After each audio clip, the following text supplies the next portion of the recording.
Assalamu alaikum, this is Fadl Rahman. Today I will show you how to make light indicator in breadboard. So now I start. This is our circuit diagram. 200 ohm LDR, 4.7 k ohm resistor, 1 kilo ohm resistor, KMC 547 NPN transistor, and 470 ohm LED red KMC 547 NPN transistor, and 9-volt battery. So now I start.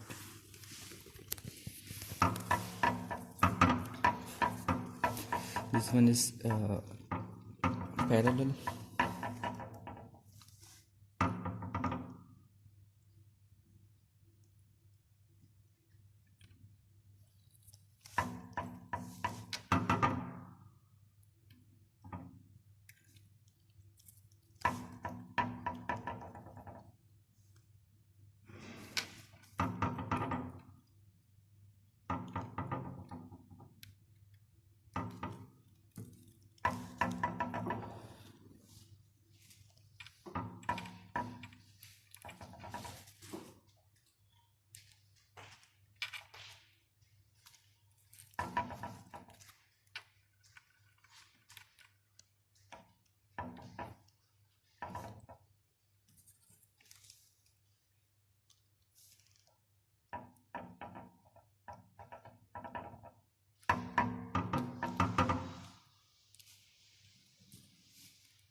Şu noktada biraz şu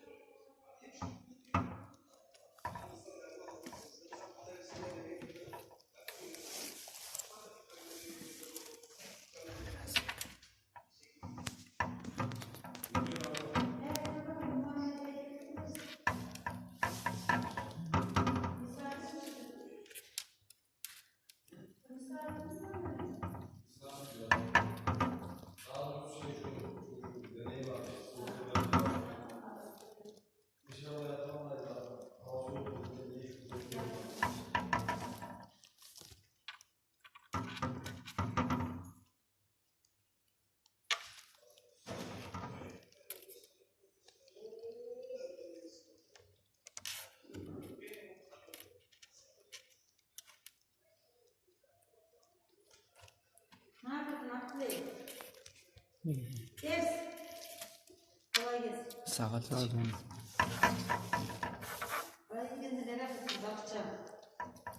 Elektrik.